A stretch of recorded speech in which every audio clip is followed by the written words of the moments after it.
Good morning बच्चों। आज 11वीं के अर्थशास्त्र में हम समंकों का चित्रों द्वारा प्रदर्शन में चित्र बनाने के नियम पढ़ेंगे। चित्र बनाने के नियम है। नियम में जब भी हम चित्र बनाने के लिए जब सारणी हम बना लेते हैं, सारणी को व्यवस्थित रख लेते हैं, उसके बाद जब चित्र बनाने के लिए हम करते हैं तो पहले हमको शीर्षक देना रहता है। शीर्षक हम जैसे भी सारणी तैयार करिए हैं, जैसे जनसंख्या के बारे में हो, आयात निर्यात के बारे में हो, फसलों के बारे में हो, तो जिसका हम सारणी तैयार करते हैं उसका हमको शीर्षक देना पड़ता है। भारत की जनसंख्या, भारत का आयात, भारत का निर्यात, कृषि में उत्पादन, वर्षा, ये सब हमको वहां पर शीर्षक देना पड़ता है। तो पहले हम शीर्षक देंगे, फिर उसके बाद उपयुक्त चित्र का चुनाव करेंगे कि हम यहाँ पर जो चित्र बना रहे हैं, तो जब सारणी हम जो तैयार किए हैं वो एक तुलना है या दो का तुलना है या तीन का तुलना है, वो देखते हुए हम चित्र का चुनाव करेंगे। एक विमा है, द्विविमा है या त्रि है। तो हम जहां पर एक तुलना करना है वो दो का तुलना करना है या तीन का तुलना करना है, तो इसमें हम उपयुक्त चित्र का चुनाव करते हैं कि किस प्रकार का हमको चित्र बनाना है। तीसरा है आकार।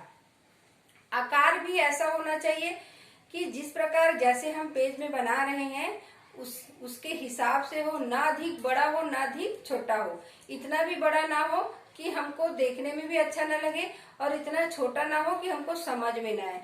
तो आकार अच्छा होना चाहिए, स्पष्ट होना चाहिए, समझ में आना चाहिए। चौथा है पैमाना। अब चित्र बनाने के लिए हमको पैमाना देना है।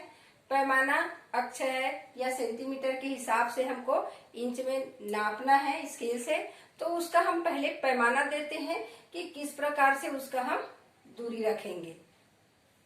तो फिर पैमाना मानते हैं। उसके बाद आकर्षक। अब ये सब हो गया। फिर अब चित्र बनाना हम तैयार कर लिए हैं, बनाना शुरू कर दिए हैं, तो चित्र आकर्षक होना चाहिए। लोग देखे तो वो आकर्षित हो जाए और उसको अच्छे से समझ में आ सके। तो आकर्षक होगा तो लोगों का ध्यान उधर आएगा, आकर्षक होगा तो वो देखने के बाद वो भूलेगा नहीं, क्योंकि जो चीज अच्छी लगती है वो हम जल्दी नहीं भूलते हैं। तो आकर्षक होना चाहिए। छठवा दिया है चिन्हों व रंगों का प्रयोग। तो आकर्षक और अच्छे बनाने के लिए हमको चिन्हों का, रंगों का उसमें प्रयोग करना चाहिए। अलग अलग रंग, अलग अलग डाटा है। जैसे हम आयात का कर रहे हैं तो हम अगर भारत देश विदेशों से अगर आयात करते हैं, चावल का कर रहे हैं, गेहूं का कर रहे हैं, तिलहन का कर रहे हैं और दलहन का कर रहे हैं, जो भी वस्तु मंगा रहे हैं, फल मंगा रहे हैं, सब्जी मंगा रहे हैं, जो भी है, तो उसका हम अगर चित्र बनाना चालू करते हैं, हम चित्र अगर बनाना चालू करते हैं तो उसको ये कौन से वस्तु का हम कितना आयात करते हैं ये दिखा रहा है। ठीक है, तो ये कौन से वस्तु का क्या है, तो इसको हम अलग अलग रंगों से भी इसको भर सकते हैं। इसको अलग अलग हम रंग दे सकते हैं ताकि स्पष्ट और अच्छे से समझ में आ सके। शुद्धता। अब चित्र बना रहे हैं तो इसमें शुद्धता की भी आवश्यकता है। शुद्धता रहने से हमको किसी प्रकार का कोई परेशानी नहीं, समझ में भी अच्छा आ जाएगा और तुलना भी अच्छा होगा। दो चीजों के बीच में अगर हम तुलना कर रहे हैं तो स्पष्ट वो समझ में आ जाएगा और शुद्धता बहुत ज्यादा जरूरी है। चित्रों का घेराव। उसके बाद हम चित्रों का अच्छे से घेराव कर सकते हैं ताकि हमको वो और सुंदर, आकर्षक लगे। फिर ग्राफ पेपर का प्रयोग। हम अगर इसी चित्र को ग्राफ पेपर जो आता है, ग्राफ पेपर में बनाते हैं तो और अच्छा स्पष्ट हमको समझ में आएगा और हमको बनाने में भी आसानी होगा, क्योंकि उसमें बारीक लाइन जो है, हम इसमें जैसे पैमाना देते हैं उसके हिसाब से उसमें लाइनिंग खींचा हुआ रहता है। तो ग्राफ पेपर ऐसे ही चित्रों के लिए बना होता है। तो जो बिंदु रेखी है और चित्रमय प्रदर्शन है वो ग्राफ पेपर में ही बनाया जाता है, और वो ग्राफ पेपर ऐसी इन्हीं के लिए बना होता है। संकेत, उसके बाद जो भी हमको इसमें लगता है कि हम संकेत दें, जैसा जैसा हम यहाँ पर लिखे हैं, चित्रों का प्रदर्शन का किए हैं, तो अगर हम कर सकते हैं, संकेत दे सकते हैं, तो इसका संकेत भी दे सकते हैं। जिस प्रकार चावल लिखेंगे तो चावल में है, हमने क्या कलर भरा है वो कर दिए, ठीक है। गेहूं में हम ये क्या किए हैं वो कर देते हैं। तो इस प्रकार से संकेत हम दे सकते हैं। तो संकेत देख से हम ये गेहूं का संकेत है, तो यहाँ पर हम ऐसा देखेंगे चिन्ह तो समझ जाएंगे ये गेहूं वाला डॉट बना है। उसके बाद संकेत के बाद आता है टिप्पणी। कोई भी अगर हमको इसमें कुछ लगता है टिप्पणी देना है, ऐसा बनाते हैं कोई चित्र में, अगर हमको यहाँ पर ये है तो इतना कम क्यों है, ये ज्यादा अंतर नहीं, इसमें बहुत अंतर है। तो ये किस कारण से हो रहा है, इस कारण से हो रहा है, ये जानकारी हम यहाँ पर दे सकते हैं। जिस वस्तु का हम आयात कर रहे हैं वो इतना कम इसलिए करे हैं क्योंकि हमारे देश में अब उसका उत्पादन बढ़ने लगा है, उसकी आवश्यकता अब हमको उसके कम होने लगी है, इसीलिए इसको हम कम आयात किए। ऐसा हम इसमें टिप्पणी दे सकते हैं, जरूरत हो तो, नहीं तो नहीं भी होता है। अब देखते हैं चित्रों के प्रकार। अब चित्र बनाने के नियम है, उसके बाद चित्र के प्रकार है।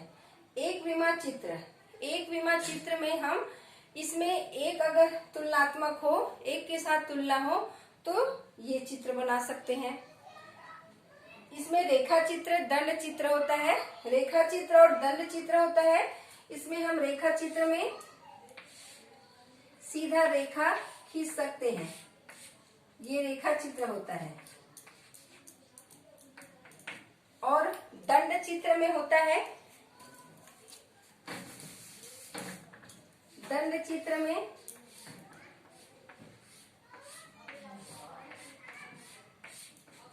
इस प्रकार के चित्र बना सकते हैं, रेखा चित्र और दंड चित्र। इसमें तुलनात्मक अगर एक हो तो ये दंड चित्र और रेखा चित्र बना सकते हैं। और दूसरा है द्विविमा चित्र। द्विविमा चित्र में दो का तुलना करना पड़ता है, तो दो का तुलना करना पड़ता है तो द्विविमा चित्र बना सकते हैं। इसमें भी बहुत सारे और अंतर है, अंदर में इसके और भाग हैं, दंड चित्र रेखा चित्र के और भाग हैं, क्षैतिज है, बहुत सारे भाग है इसका।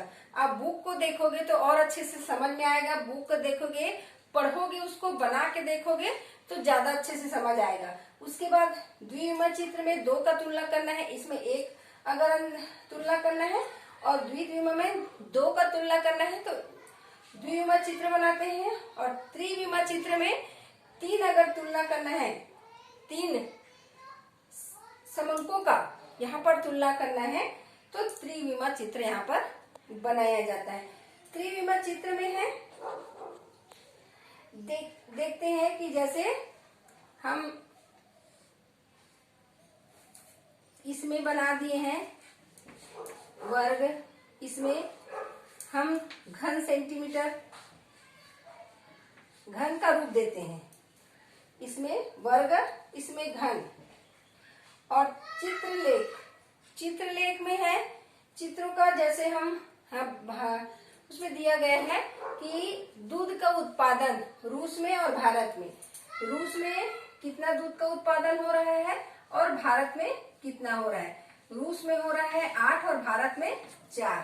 तो रूस का हम दूध का उत्पादन है तो यहाँ पर हम ऐसा डब्बा बना सकते हैं जिससे हमको समझ में आ जाएगा कि ये दूध का हम उदाहरण दे रहे हैं, दूध का संकेत दे रहे हैं। तो इसमें 8 बना सकते हैं, इसमें 4 बना सकते हैं।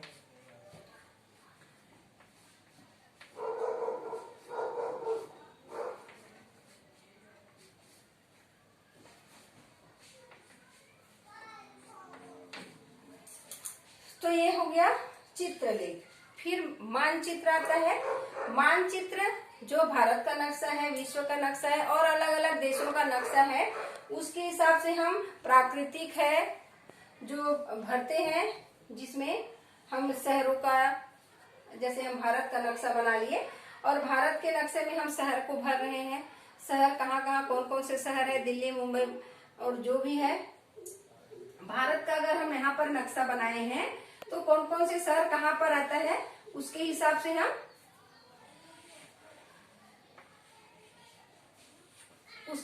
हम भरते हैं। दिल्ली, मुंबई, कलकत्ता जो भी है उसके हिसाब से भरेंगे। और भारत में रेल जो लाइन कहाँ से कहाँ जुड़ी हुई है, कहाँ से कौन जोड़ती है, वो भी हम बना सकते हैं। और हमारे जो भारत देश है, नदी कहाँ है, समुद्र से कहाँ घिरा हुआ है, वो प्राकृतिक में देखेंगे। उत्पादन, चावल का उत्पादन कौन से क्षेत्र में होता है, गेहूं का उत्पादन कौन कौन से क्षेत्र में होता है, कपास का उत्पादन कौन कौन से क्षेत्र में होता है, वर्षा की मात्रा कौन कौन से क्षेत्र में कितनी होती है, ये सारी चीज हम मानचित्र के द्वारा दिखा सकते हैं इसमें भर के। तो ये है चित्र बनाने के नियम।